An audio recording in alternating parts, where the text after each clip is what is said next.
All right, X-Files Season 6, Episode 6, How the Ghosts Stole Christmas.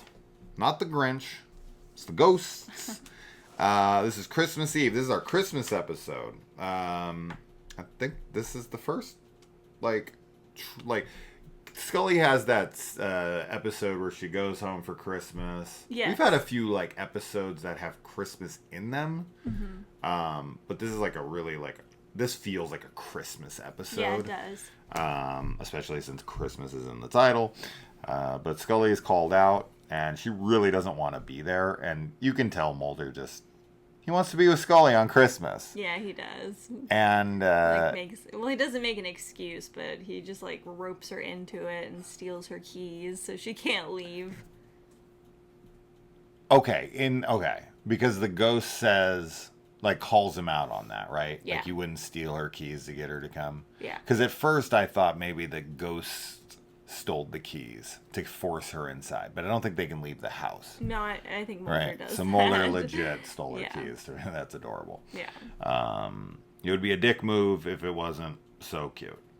And once again, I mean, Scully's too afraid to believe. She clings to her science, and she just will not accept this.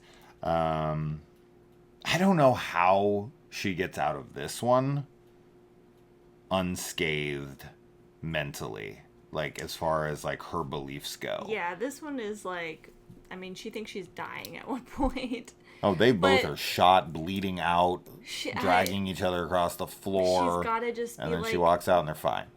What? She's just gotta be like, we were both, like, hysterical.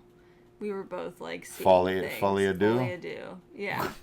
100%, because she goes into this, like, literally rationalizing the entire time. Yeah. I mean, I get it, but I don't know, man.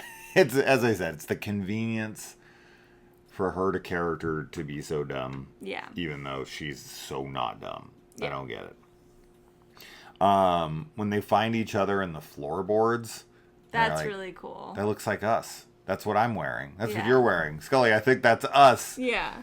Great stuff. See, this is like... That's so cool. This is where the show, right here, this episode, from here on, this is the shit I want. This episode is everything X-Files that I want. It's got the humor. It's got the ridiculousness. It's got the great Scully and Mulder moments with each other. It's got it all. Yeah. It fully embraces what it is. It's a monster of the week, so to speak, but it's, like, playful. It's got... you know, it's totally ridiculous moments, really funny shit.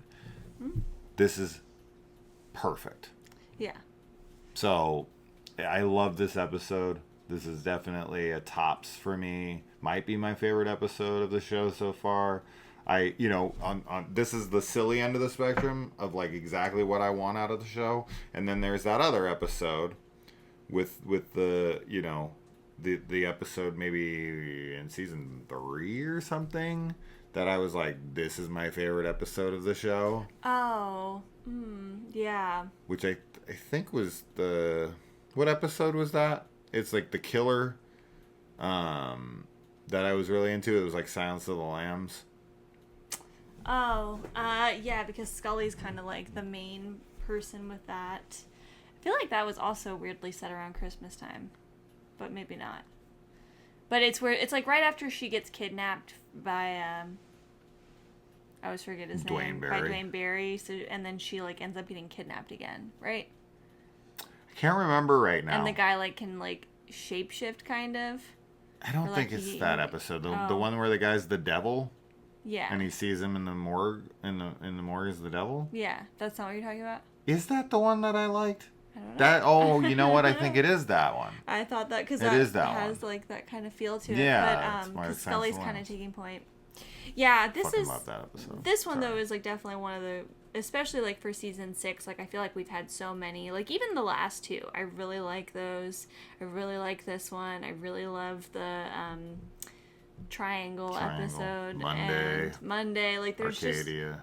There's a lot of really good tropey, gimmicky, Dreamland not tropey, 1 but and like 2, is that what you're talking about as well? Yeah. Gimmicky episodes, and they just work so well with the show because, like the X-Files really does the best, like we've said a million times, when they embrace the like Twilight Zone episodes. Yeah. Like that's really what works well for them. Yeah. And this is that. And you know, I love a good like Christmas ghost story.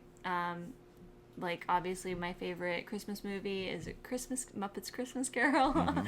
But I think A Christmas Carol is just like such a perfect Christmas time ghost story, and I know that it obviously has like some Christian like values in there and everything because it's Christmas, but this one is really sweet. It's just ultimately about people like being in love, and I like that the ghosts kind of act like, especially the lady, she's like, oh, like you think the love is gonna be there forever, and they're sort of acting like they don't really like each other, or like she doesn't like him. But I think that's also part of like a weird ploy to maybe like make them think like, oh, but our love is stronger, kind of a thing, and like push them to do what they want them to do, because they like get off on just making people kill themselves, which is really messed up.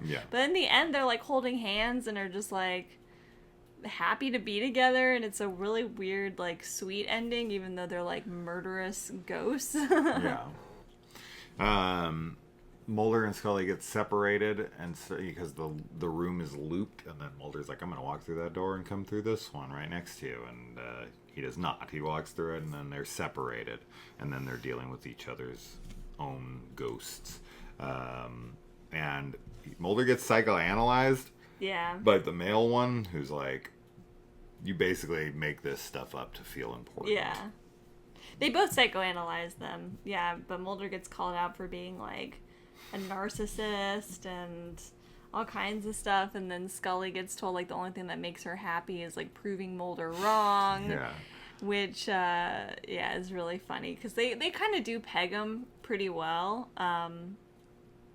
But like you had said, I think when we were watching this, the difference between like Mulder and Scully and all the other people who have come there is that the other people that come and end up killing themselves don't actually love each other. Right. And Mulder and Scully like do love each other. Correct. So they're not going to do that, even though they definitely get pulled into the whole like he shot me, because it's just, this is the litmus it's test. Unfair though to like them. I mean, they've obviously seen, like especially Scully literally just like saw Mulder in another body kind of a thing, like, but she's seen other people as Mulder all the time right now, but you know, it's obviously different than when they're like pointing a gun at you. But the things that they say to each other when it's the ghost pretending to be them is just very funny, because it's like, what?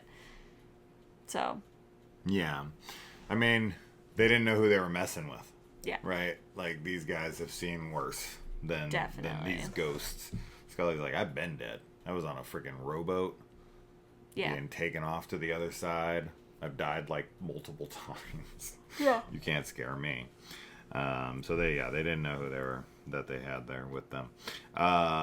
And, I mean, they're trying to turn them against each other to, as I said, it's kind of like a litmus test. Like, will you be able to make it out of here? If you do, then you really love each other. And they're stoked for them when they get out of there. Like, oh, I guess they do love each other. There still is love in the world. Both are shot thinking the other one shot them. And they're trying to get them to shoot each other again. Because, I mean, it makes it look like they got shot by the other one. But they trust each other enough. And Mulder goes over and he's like, Scully, it's fake, get up. And then Scully thinks it's all in their head. And then they go back to Mulder's, and Dave's open gifts. Like, I know I wasn't supposed to get you anything. And she's like, I got you something too. It's so cute. I am just sad we don't get to see what they got each other. Nope. That's so lame. We were like literally looking until the very last second, hoping. He got her another NASA keychain. No, he got her like a tube of some kind. I don't know what he got her. It's a vibrator. His looks like a VHS, you were right. He got or his like penis a book molded. Or something. It's not. He's like, this is the molder of my dick. No. No? Yeah, she got him a tape, and it's probably going to be like, 50 craziest alien sightings. Yeah. That's what I'm expecting that tape is, or like most bizarre phenomenons caught on tape. Right? Yes. Like, they sold those things in the 90s. You'd be up at like 2 a.m. and they'd be like, you want to see fucking Bigfoot? Yeah. She You want to see the definitely- Loch Ness Monster's dick? She got him something like that. I don't know what he got her. You got her a vibrator. That would be a good gift. Scully needs that. Probably. And then she'll think of him every time she uses it. See, that's a great gift to give a woman. Because then she thinks of you every time she uses it. She's like, who got this for me again? Oh. And then it gets it in her head. Yeah. And then you get in her later. See? All right. I don't know what the fuck I'm talking about. I'm talking about Loch Ness Monster's dicks and vibrators. Jesus Christ. All right.